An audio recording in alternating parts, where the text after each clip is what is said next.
papa, Seigneur, pour t'implorer ta grâce, mon Dieu, mon roi, Seigneur. Comme il te dit, papa, ta grâce me suffit, papa, Seigneur, pour pouvoir prononcer, papa, ce que tu veux, Seigneur, que ton peuple nous sache ce matin, mon Dieu, mon roi, Seigneur. Seigneur, mon Dieu, mon roi, je glorifie ton saint nom, papa, Seigneur. Que je suis rien devant toi, Seigneur. Que je puisse être un simple instrument, papa, que tu choisis ce matin, Seigneur, pour parler à ton peuple. Seigneur, parle-moi, Seigneur, mon Dieu, mon roi, Seigneur. Sans toi, je suis rien, Seigneur. Seigneur, touche mes lèvres, mon Dieu, mon roi, Seigneur, purifie-les, papa, afin que mon Dieu, je puisse parler comme toi, tu veux que je parle, mon Dieu, mon roi. Saint-Esprit, conduis-moi, aide-moi, et que ton nom soit béni dans le nom puissant de Jésus. Amen. Amen. Alléluia. Amen. Et je vois que ce matin, finalement, on est bien parti. Parce que la première partie, je ne sais pas ceux qui étaient là, nous avons écouté le pasteur conduire un moment et il nous a parlé d'une chose, de l'obéissance à la parole. Et curieusement, c'est le texte que le Saint-Esprit a mis dans mon cœur pour parler également de l'obéissance ce matin. L'obéissance à la parole. Alors le pasteur a tout dit finalement, j'ai vu tout ce qu'il a dit, je ne fais que répéter ce qu'il a dit finalement. Mais le Saint-Esprit connaît toutes choses, il connaît le pourquoi et le comment. Voyez-vous, j'avais un autre message que j'avais préparé samedi matin. Et comme je tiens à l'évangélisation et j'avais à cœur de partager un moment justement où je vais parler de l'évangélisation parce que l'Église en a bien besoin. Et je m'étais lancé. Et à la fin, au milieu de midi, l'après-midi, c'est un époux. Et le Seigneur m'a dit non, parle de l'obéissance. Et je vais parler de l'obéissance ce matin. Et s'il vous plaît, nous allons parcourir 2 ou 3 versets, mais nous allons voir un texte qui va nous parler de cette obéissance. Nous allons appuyer sur ce texte. Mais avant tout, nous allons prendre 1 ou 2 versets. Nous allons notamment aller dans l'évangile de Luc, au verset 9. Chapitre 9, verset 23. Merci, frère. Puis il dit, je lis la parole de Dieu, puis il dit à tous, si quelqu'un veut venir après moi, qu'il renonce à lui-même, qu'il se charge chaque jour de sa croix et qu'il me suive. Si quelqu'un veut venir après moi, qu'il renonce à lui-même et qu'il me suive. Vous savez, nous prions, et souvent nous prions et nous demandons quelque chose à Dieu. Il y en a, c'est le travail. Et quand tu trouves le travail, il y a toujours un prix à payer. Il y a toujours une décision à prendre quant à l'obéissance de Dieu. Il y a toujours un prix à payer. Et le Seigneur vous donne du travail. Et vous allez vous rendre compte qu'hier soir, j'ai appris quand même que ma nièce commençait à 4 h. Elle se levait à 4 h du matin pour aller travailler parce qu'il commence à 7 h. Et donc, il y a un prix à payer. Tu as eu le travail, le Seigneur t'a béni, mais il y a toujours quelque chose à faire. Il y a un sacrifice à faire, il y a un effort à faire pour pouvoir accomplir ce que tu as demandé au Seigneur. Donc, si tu veux suivre le Seigneur, il faut que tu renonces à toi-même. Il faut que tu renonces à ce que tu es et que tu puisses faire écouter Dieu, être à l'obéissance de sa volonté.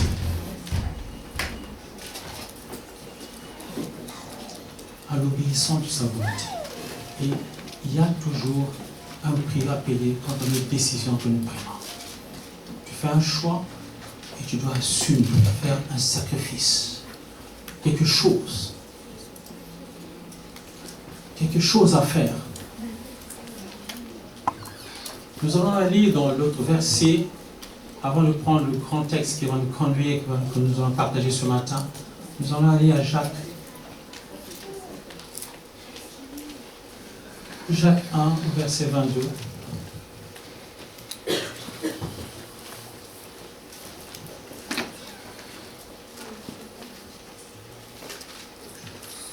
Jacques 1 au verset 22, il est écrit « Mettez en pratique la parole et ne vous bornez pas à l'écouter en vous trompant vous-même par de faux raisonnements. Car si quelqu'un écoute la parole et ne la met pas en pratique, il est semblable à un homme qui regarde dans un miroir son visage naturel et qui, après s'être regardé, s'en va et oublie aussitôt comment il était. Mais celui qui aura plongé le regard dans la loi parfaite, la loi de la liberté, et qui aura persévéré, n'étant pas un auditeur oublieux, mais se mettant à l'œuvre, celui-là sera heureux dans son activité. Mettez en pratique ma parole. Nous savons les versets, nous lisons la parole de Dieu, mais nous passons rapidement quant au mot et le sens de ce que veut dire la parole. Alors nous ne devons pas lire comme ça, comme un simple roman, mais nous devons la méditer profondément pour connaître ce que Dieu veut nous révéler à travers ce verset. Et nous allons mettre en pratique la parole de Dieu. J'aime bien parce que ce matin, voyez-vous, on était là en prière et le Seigneur nous a parlé déjà. Il nous a dit, ce sont vos murs qui fait que je ne vous exauce pas. Alors les murs, il y en a pas mal, il y en a beaucoup. Pour que Dieu nous pardonne, que nous enlève ces murs, pour que nous puissions arriver à l'exaucement de notre Seigneur Jésus. Mettons en pratique la parole de Dieu. Nous demandons beaucoup de choses au Seigneur. Beaucoup de choses. Nous disons, tu veux avoir un enfant, pour les autres, il y aura du travail, des papiers, tout un tas de choses que nous demandons. Nous avons des projets et que nous voulons que le Seigneur réalise nos projets. Mais le Seigneur nous demande déjà de mettre en pratique. Mets-tu en pratique? Est-ce que tu écoutes la voix de Dieu de ce qu'il te demande? Veux-tu mettre en pratique quand Dieu te dit obéis à ma parole, fais ma volonté? On lui demande autre chose. Et nous disons peut-être que Dieu le Seigneur ne nous écoute pas. Non, il nous écoute. Mais nous devons nous regarder l'état de notre cœur de foi. Parce qu'il dit cherchez d'abord son royaume et sa justice et toutes choses vous seront données en plus. C'est nous devons mettre la priorité à l'obéissance à la parole de Dieu. La priorité à pratique. Mettre en pratique ce que Dieu veut que nous fassions. Après nous aurons toutes choses. Alléluia. Amen. Je vois que vous êtes silencieux. Alors, nous allons aller dans un texte. Il y en a un qui a expérimenté justement comment Dieu peut faire un miracle à travers l'obéissance de Dieu. Nous allons aller dans 2 en bas. Nous allons voir la guérison d'un homme. Ce n'était pas n'importe qui. Souvent on dit, vous savez, la parole de Dieu, l'évangile c'est pour les pauvres. L'évangile c'est pour les misérables. L'évangile c'est pour ceux qui ne vont pas bien. Mais vous allez voir ce gars-là, il n'était pas malheureux. Vous allez voir le gars que je vais vous parler ce matin, ce n'était pas n'importe qui. Oh, souvent, laissez aller trop loin. La parole de Dieu est pour ceux qui valent rien, en fait. Non. La parole de Dieu est pour toute personne. Tout un chacun, nous avons besoin de la parole de Dieu. Alors, ce matin, le pasteur vient expliquer que l'obéissance vaut mieux que le sacrifice. L'obéissance amène l'humilité, amène le sacrifice. L'obéissance, c'est un sacrifice. Oh, l'obéissance, ce n'est pas parce que tout va bien que nous allons obéir à Dieu, mais l'obéissance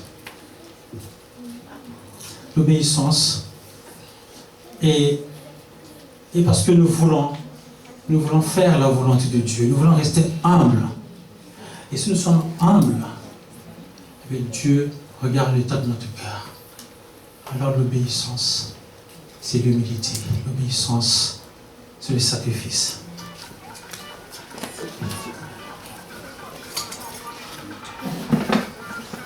Que tu donnes quelque chose selon l'obéissance, c'est aussi ce que nous ne voulons pas faire, la volonté de la chair. Vous savez, la chair te demande de faire n'importe quoi, mais quand tu résistes à la chair, tu fais la volonté de Dieu, n'est-ce pas?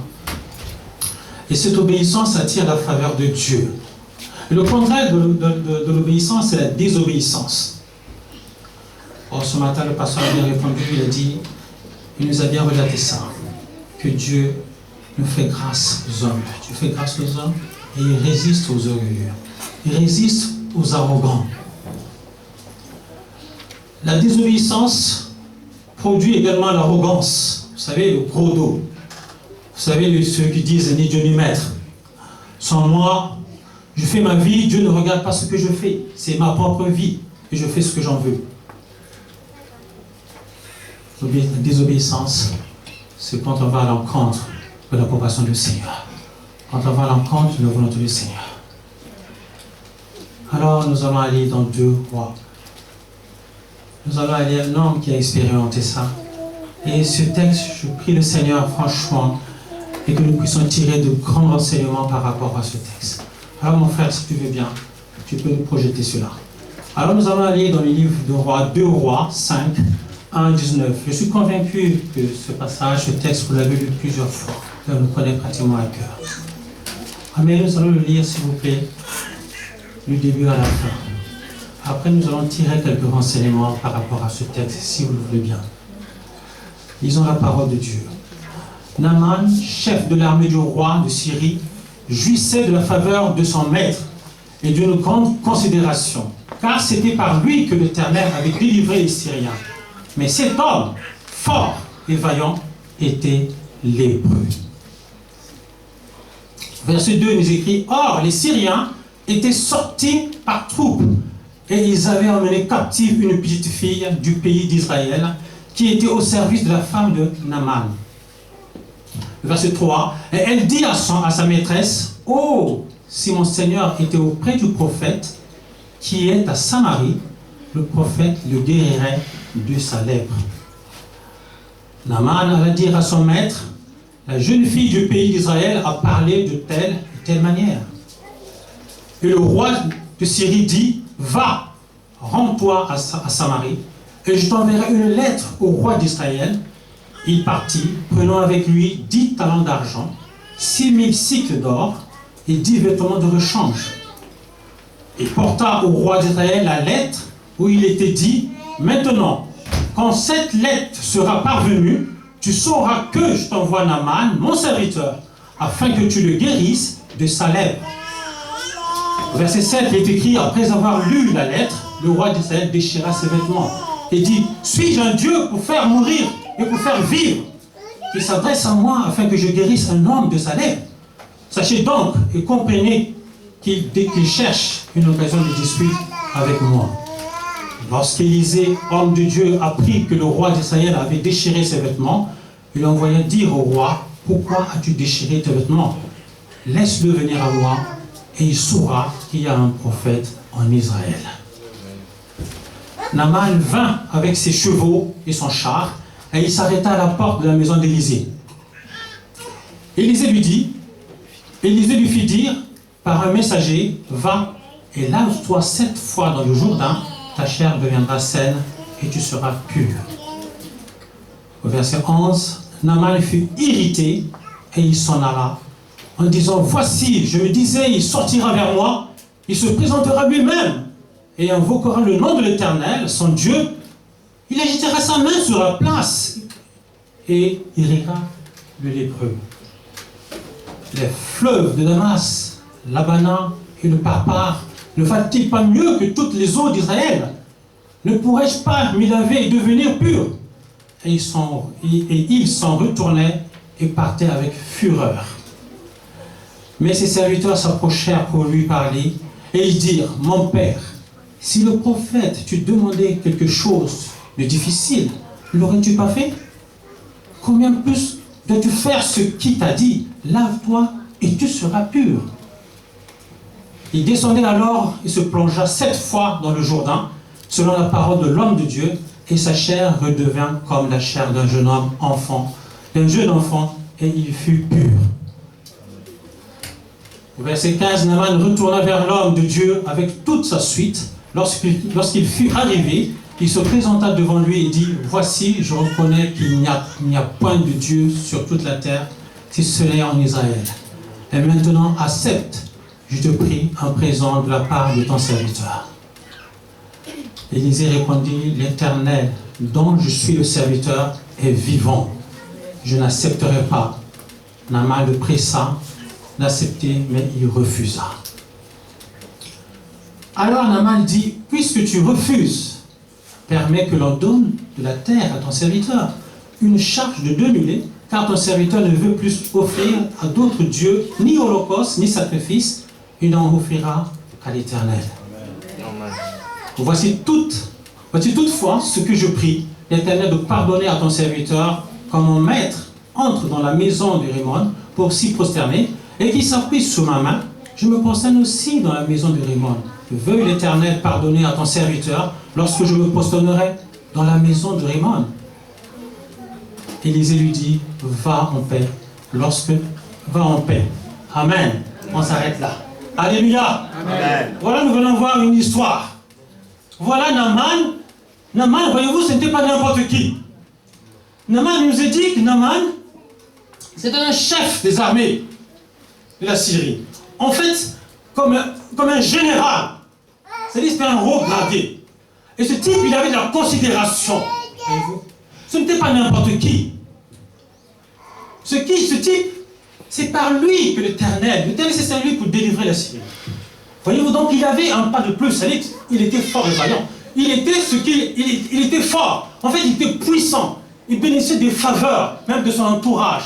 Voyez-vous, il bénéficiait comme un chef d'État. Voyez-vous, aujourd'hui, Macron vient ici, dès qu'il va franchir la porte, nous allons peut-être le mettre debout. Ce type, il avait de la considération. Si on adressait une table d'honneur, eh bien ce gars-là, on le mettait sur une table d'honneur. On ne le mettrait pas sur un banc, on lui mettra une chaise bien confortable. Parce que ce n'était pas n'importe qui, il était général, chef des armées. Mais voyez-vous, ce type, il avait un faible. Il était lépreux. Il était lépreux. Et vous savez, en ce temps-là, la lèpre, c'était une maladie inguérissable. Une maladie qu'on ne peut pas guérir. Il n'y avait que Dieu qui pouvait guérir cette maladie. Alors, il s'est passé quelque chose. Il s'est passé quelque chose. Voyez-vous, le Seigneur s'est servi d'une petite fille qui était en captivité. On aurait dit une esclave. On aurait dit une pauvre. On aurait dit une négligée, une paysanne. Il n'avait pas de rang social. En fait, je veux dire par là, ce n'était pas un informaticien, ce n'était pas un médecin, ce n'était pas un avocat. Mais pourtant, le Seigneur s'est servi de cette servante pour dire quelque chose. Alors nous allons lire ce verset.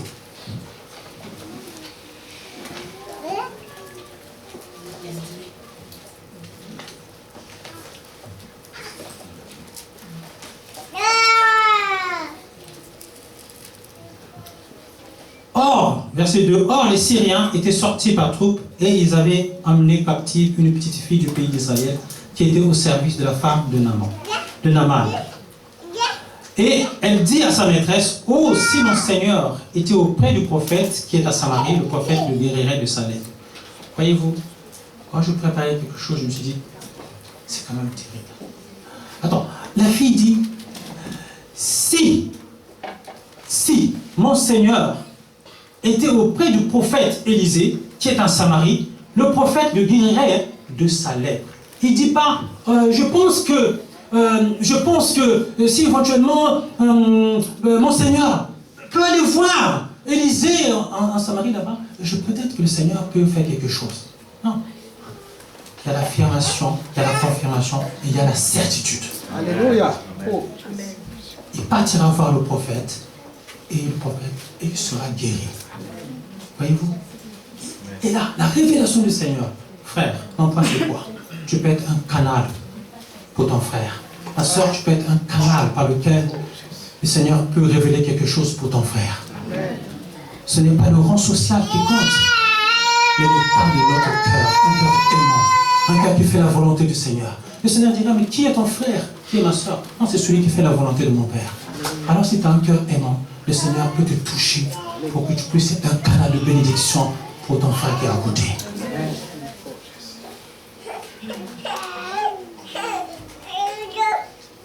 Nous pouvons être un canal les uns des autres, mais le tout c'est de être obéissant à sa parole. Obéissant à sa parole.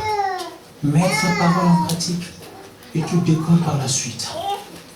L'humilité, le sacrifice et l'obéissance.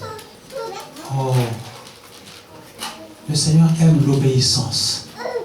Et quand tu es obéissant, et tu attires la faveur de Dieu vers toi. Parce que tu obéis. Tu ne cherches pas à savoir le pourquoi et le comment. Pourquoi, Seigneur, tu me dis de faire ça, et pourquoi faire? Comment? Est-ce que j'ai bien compris? Est-ce que c'est réellement le Seigneur qui m'a parlé? Attends. Je vais aller voir le pasteur. Pasteur, j'ai reçu ça. Tu crois que c'est le Seigneur qui m'a parlé? Non. Je dois le message. Nous avons eu un message, être à l'écoute du Seigneur. Savoir écouter le Seigneur. Que sa voix soit audible, perceptible. Il y aura tant mille voix, vous savez. Le berger avec tout son troupeau. Toi, quand tu viens voir, tu dis, allez, venez. Les brebis resteront là, ils ne diront rien. Mais quand le berger, il dit, venez, voyez-vous, tout son troupeau suit. Pourquoi? Parce que ces brebis entendent sa voix. Il écoute sa voix, et sa voix est audible. Parmi 1000 voix, cette voix-là, elle est audible. Alléluia. Amen. Alors nous allons continuer. Et nous allons lire au verset un peu plus loin. Et au verset 4, par exemple, alors Naaman alla dire son maître, le jeune fille du pays partit, Naaman alla dire à son maître, la jeune fille du pays d'Israël a parlé de telle manière. Vous savez, voilà quoi, il a parlé d'une chose d'une autre, quoi. Elle a parlé comme ceci, comme cela. Mais bon, il porta au roi d'Israël la lettre, et il était dit, non, et le roi de Syrie, verset 5, et le roi de Syrie dit, va, rends-toi à Samarie, et j'enverrai une lettre au roi d'Israël. Il partit prenant avec lui 10 talents d'argent, 6000 cycles d'or et 10 vêtements de rechange. Alors je pense que lui, il croyait, il a amené tout cela, il a amené 10 talents d'argent et 6000 cycles d'or, il croyait qu'il allait acheter la guérison, parce qu'il partait pour la guérison, n'est-ce pas? Et donc il s'est emparé de tous ces présents pour aller certainement acheter la guérison. Alors il avait fait son bagage, il avait prévu des tenues de rechange, mais il avait tenu également l'argent, parce qu'on ne sait jamais que j'arrive là-bas, que le faux prophète me demande de l'argent. En fait, quelque part, il n'avait pas tort. Je ne sais pas si vous avez déjà vu ça, mais moi j'ai connu ça. Dans une église, c'était à Saint-Denis ce jour-là, et j'étais invité là-bas. Et quand nous sommes arrivés, l'homme de Dieu il disait, vous savez, quand on invite un apôtre, un homme de Dieu chez soi, souvent on a quelque chose à lui demander. Souvent on a quelque chose à demander à Dieu. Et ce pasteur, il disait, alors il est allé voir une sœur, il est allé dans une maison d'une sœur, la sœur l'avait invité, pasteur, est-ce que tu peux passer à la maison? C'est quand la sœur, elle avait des besoins, il voulait partager avec l'homme de Dieu quelque chose qui lui tenait à cœur. Mais il nous a expliqué dans tout ce qu'il disait, il nous a expliqué qu'en fait, quand on invite l'homme de Dieu chez soi, souvent on a un problème, on a un sujet. Alors, lui il dit, voilà, j'ai dit, ma sœur, parmi tout ce que tu m'as dit, j'ai bien entendu, mais si tu veux que le Seigneur fasse quelque chose pour toi, donne-moi une belle offrande. Une belle offrande. Alors la sœur devait sortir un chéquier et pour donner une belle offrande, mais une offrande conséquente, une offrande à la hauteur de ce que tu attends. Je dis si, je dis la vérité. C'était ça. Donc, la sœur devait donner quelque chose. Comme ça, quand il va prier, et suivant la hauteur, le présent, la valeur du présent, le Seigneur allait intervenir et donner voir à ceux qui demandent. Non. Vous allez voir plus bas qu'Élisée n'est pas comme ça. Élisée, c'était un prophète avisé. C'était un prophète informé. Alors il ne s'est pas laissé voir. Vous allez voir plus loin. Alors je disais qu'en fin de compte, qu'il est allé voir le roi. Alors le roi lui a fait en quelque sorte une recommandation. Il lui a fait une lettre où il a dit, voilà, je t'envoie mon serviteur qui est malade. Mais quand tu auras reçu cette lettre, tu sauras que c'est mon serviteur. Alors je t'en prie, Élisée le prophète, fais quelque chose qui soit guéri de sa lettre. Voyez-vous, Naaman, il n'était pas n'importe qui. Alors il avait amené peut-être 50 000, 40 000.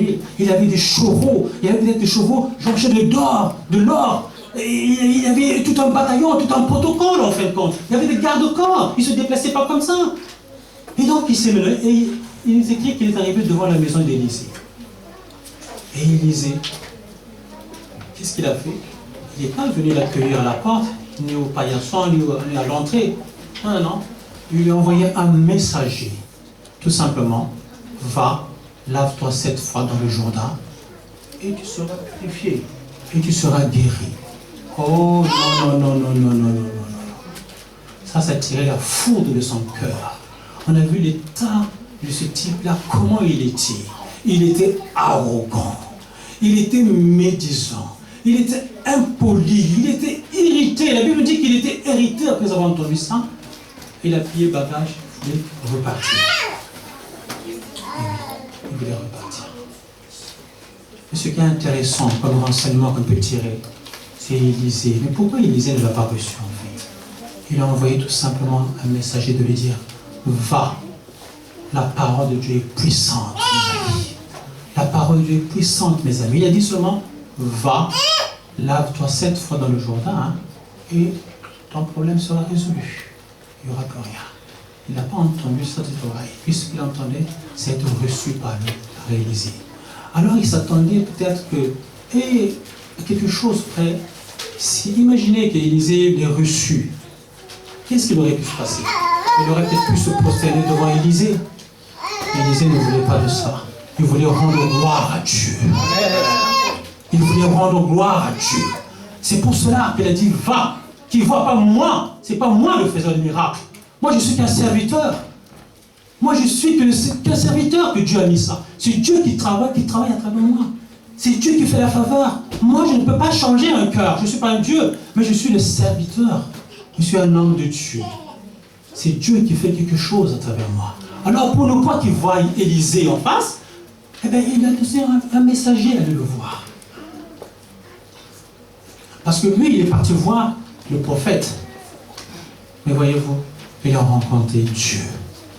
Et voyez-vous, beaucoup de prophètes ou beaucoup de pasteurs, d'hommes de Dieu, il aurait pu dire, si vous, Naaman, faites-moi voir votre courrier. Ou le courrier allait cheminer peut-être par un protocole du secrétaire. Il allait lire le courrier. Et puis il allait venir au pied là. En fait, c'est qui, Naaman? C'est vous, monsieur? Bon, alors, vous savez, je suis Élisée. Vous savez, j'ai fait tant de miracles. J'ai une réputation énorme. Et c'est vrai qu'Élisée, il avait fait des miracles.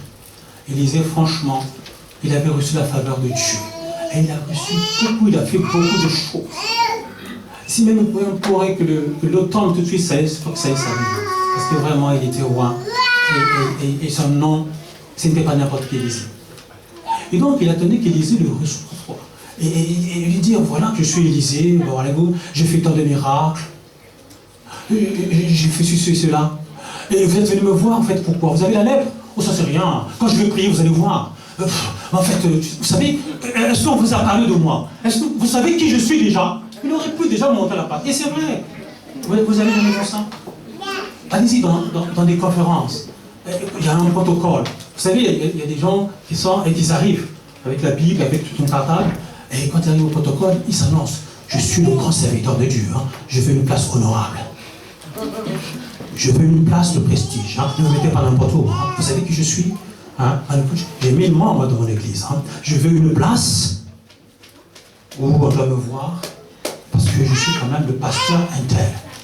Non, Élisée n'a pas voulu faire ça. Élisée voulait faire voir la gloire de Dieu. Élisée voulait montrer que Dieu, ce Dieu que je sers, c'est un Dieu puissant.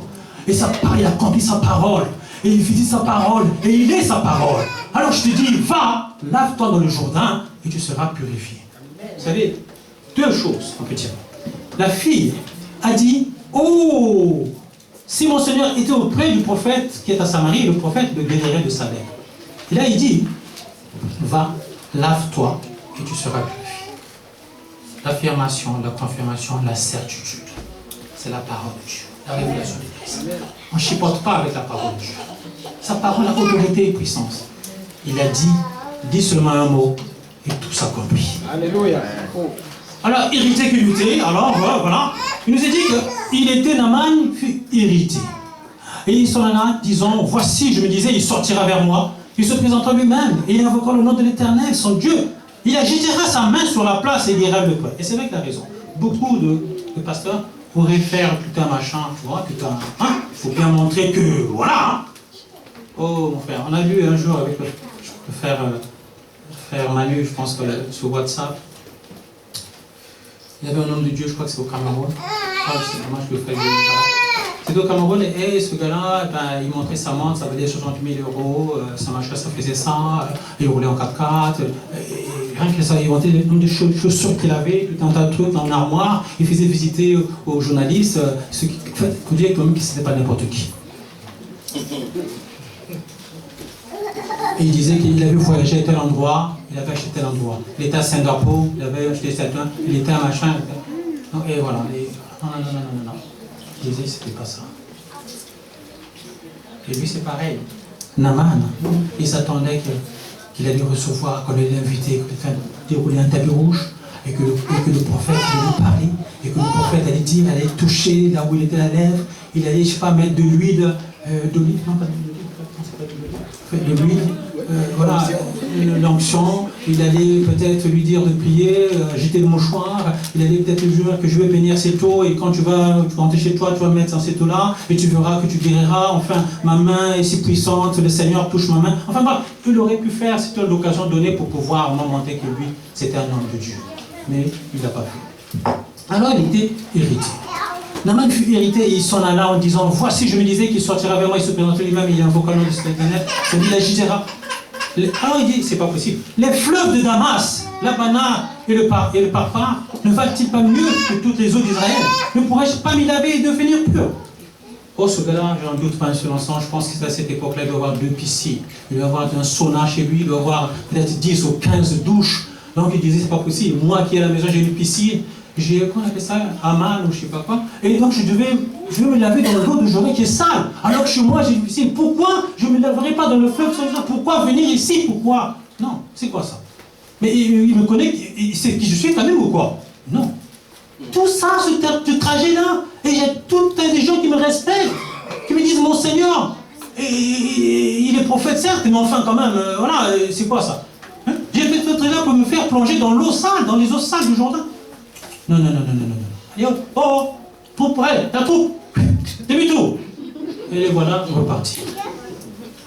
Et vous savez que dans la vie, frère, il faut t'entourer de frères et de sœurs qui ont un bon témoignage. Qui dit, mon père, ne fais pas ça. Qu'est-ce qui t'a demandé le plus difficile? Lave-toi, et puis c'est tout, et tu seras purifié. Il dit, moi, peut-être que je vais être purifié. Non. Regarde, écoute la certitude. Tu vas être purifié. Lave-toi, et puis c'est tout. Alors, il a quand même écouté son entourage. Il a dit, bon, puisque c'est comme ça, mais puisque c'est vous qui l'avez dit, hein, parce que c'est de moi-même, ça ne vaut pas la peine. Mais je ne sais pas, beaucoup d'années peut-être que le gars-là, il était malade. Il avait la lèpre depuis longtemps. Il a dit, l'occasion lui est donnée. Ce n'est une unique occasion. Pourquoi ne pas risquer de plonger là-dedans? Alors il a écouté l'entourage. Alors il a obéi. Et ce qu'il a fait, il est plongé 7 fois. Alors ma réflexion, ça va, mais pourquoi le Seigneur a dit 7 fois? Pourquoi 7 fois? Pourquoi seulement une seule fois, et puis c'est tout? Pourquoi il a dit 7 fois? Alors j'ai dit, Seigneur, pourquoi 7 fois? Parce que 7 fois. Pourquoi? Parce que ce gars-là, il était arrogant. Il était impoli. Il avait la médisance. Il disait, comment ça? Le prophète, il ne sort même pas. Pourquoi il ne sort même pas? Sorti même pas pour venir me voir. Mais qui il est? Il se prend pour qui? Et il avait la médisance. Il était arrogant, impoli. Il était, voilà, il était en colère, quoi. Il était irrité, il partait de fureur. Donc voilà. Donc le Seigneur, pourquoi? La première fois qu'il lui fait plonger, ouf! Et quand il se lève, le Seigneur, ce qui est bien, c'est que le Seigneur guérit de l'intérieur jusqu'à l'extérieur. Il voulait qu'il soit guéri d'abord de l'intérieur. Alors à chaque fois qu'il se plongeait, pouf, la colère partait. La deuxième fois, pouf, la médisance partait. Pouf, l'irritation partait. Pouf, oh, lui qui était orgueilleux, qui ne prenait pas pour n'importe qui, pouf, partait. Jusqu'au bout de la 7e fois, il était purifié. Alors il était bien guéri de l'intérieur jusqu'à l'extérieur. Puisque ça s'est vu, puisqu'il est écrit qu'il avait une peau d'un jeune homme. Or, quand j'ai lu ça, je me suis dit, à l'époque, nous, quand on était jeunes, on jouait au foot, et quand on regardait la peau des gens, on disait qu'il avait un teint faux malgache. C'est-à-dire une beauté naturelle. Oh, certainement, cette peau-là était plus qu'une peau naturelle. Elle avait une beauté, c'est-à-dire une peau qui devenait... Et lui-même, il s'est dit, c'est pas possible, c'est pas moi. Comment ma peau est devenue comme ça? Oui, sa peau était devenue la peau d'un jeune homme. Pas comme la peau d'un vieillard, comme moi. Non, la peau, elle était... La peau, elle était que vraiment sert une possède. L'obéissance, la parole de Dieu. Alors, Naaman a été guéri. Naaman a été guéri. La parole de Dieu a été à la hauteur de ses attentes. C'est pour ça que quand nous partons, quand nous allons au pied de la croix, chercher la face de Dieu, ne partons pas avec nos attentes. Laissons nos pensées, nos idées ailleurs, et allons comme un enfant qui demande quelque chose à son Père, en toute humilité. Seigneur, fais-moi quelque chose, guéris-moi. C'est cette étude que nous devons partir devant la face de Dieu. Et non avoir des a priori, que je vais y aller, je suis Naaman, chef des armées, je suis cela, et nécessairement il doit me recevoir, et je vais lui donner ceci, je vais faire ceci, je vais faire cela. Non, ça ne s'est pas passé comme ça, c'est bien le contraire. Donc deux fois, nos désirs sont contraires à la volonté de Dieu. Et oui, deux fois nos désirs sont contraires à la volonté de Dieu. Maintenant nous allons continuer parce que le temps tourne, et je ne voulais pas vraiment mobiliser la parole. Alors, Naaman retourna tellement, voyez-vous, tellement que l'arrogance est partie dans ces 7 fois. Naaman retourna vers l'homme de Dieu avec toute sa suite, au verset 15. Lorsqu'il fut arrivé, il présenta devant lui et dit, voici, je reconnais qu'il n'y a point de Dieu sur toute la terre, si ce n'est en Israël. Il n'y a pas de Dieu comme ce Dieu-là. Ce Dieu-là, c'est merveilleux. Nous avons chanté le nom de Jésus, le nom de Dieu est merveilleux, l'amour de Dieu est merveilleux. Et voilà, lui, il a expérimenté. Il a expérimenté que le nom de Dieu est un nom puissant. Et quand il dit quelque chose, cela se réalise. Il a reconnu qu'il n'y a point d'autre Dieu en Israël. Il a reconnu que Dieu est Dieu. Donc son arrogance est bien partie. Il lui dit, c'est fini ça. Peut-être qu'il regardait son troupeau, ses chars, tout ça. Il disait, oh là là là là là là. Il y a peut-être quelqu'un qui vaut plus que moi. Et maintenant, il dit, accepte. Je te prie un présent de la part de ton serviteur. Et voyez-vous là, actuellement, au verset 16, Élisée répondit, l'Éternel dont je suis le serviteur est vivant. Je n'accepterai pas ton présent. Oh, qu'est-ce que c'est ça encore? Attends, tu t'as fait quelque chose pour moi? Je suis venu te voir. Non seulement tu ne m'as pas reçu, tu m'as envoyé un messager, et en plus je te donne un cadeau, et tu ne veux pas l'accepter. Qu'est-ce que ça veut dire ça? Eh oui, parce que lui, connaissait l'état de son cœur déjà. Il connaissait le cœur de Naaman. Et il décrit quand même qu'il le pressa de l'accepter. Il voulait vraiment, il faut absolument qu'il accepte. Donc, il essaie de le manipuler en quelque sorte pour qu'il accepte ce présent. Non. Le Dieu que je sers, il est vivant. C'est-à-dire, comme a dit le frère ce matin, sa grâce me suffit. Je n'ai pas besoin de ton présent. Parce que celui que je sers, il est vivant et c'est lui qui comble tous mes besoins. Oh, de toi à moi, je pense qu'on aurait dit combien, en fait, ça vaut combien cette histoire? Ben, tu regardes, tu prends ton banque, tu es au rouge, tu regardes machin, tu dis Seigneur, j'ai des difficultés. J'ai des difficultés financières, mais là, il y a des présents, ça vaut quelque chose. Est-ce que Seigneur, je vais accepter ou je ne vais pas accepter? Et tu commençais à cogiter pour voir si tu acceptes. Non, lui, il était catégorique. Que je n'accepte pas ton présent.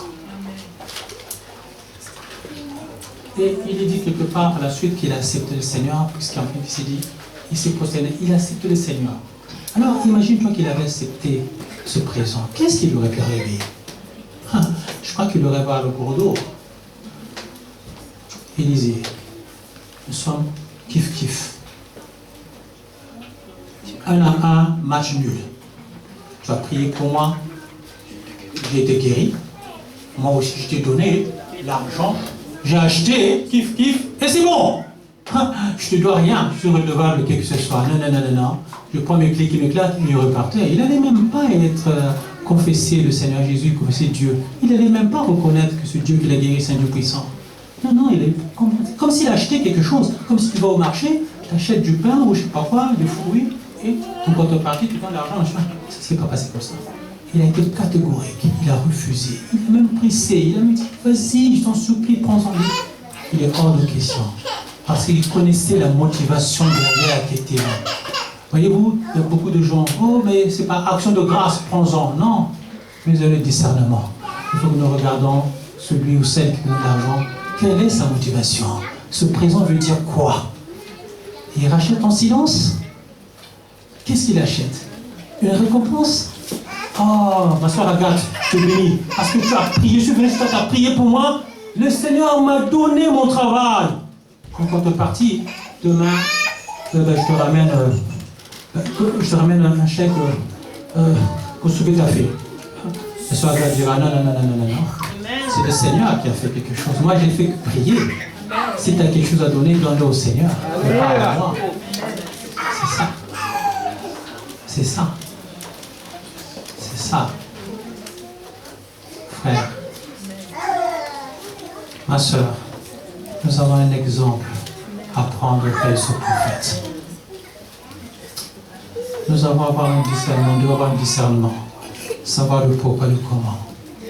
Pourquoi il me donne ce présent? Pourquoi faire? Quelle est la motivation derrière?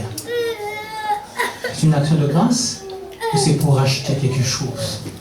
Pour qu'on soit déclaré légal? Non. Je veux que le Seigneur soit reconnu dans ce qui est fait. Mais je ne suis rien.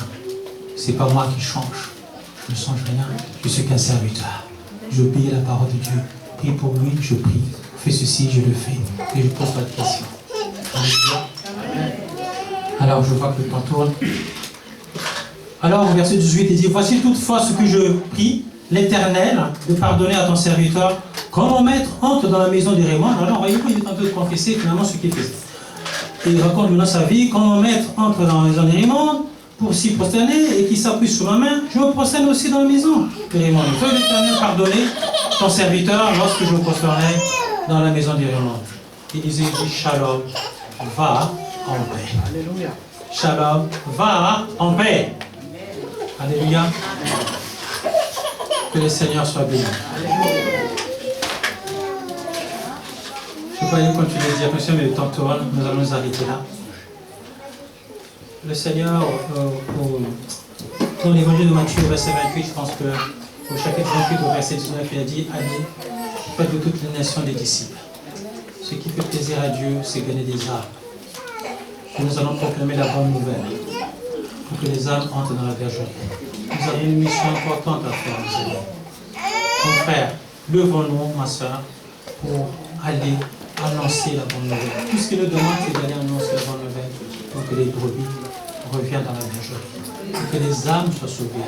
Parce que Dieu regarde les âmes, et les âmes ont de la valeur. Alors, s'il vous plaît, mettons-nous en œuvre. Que le Seigneur vous bénisse. Amen.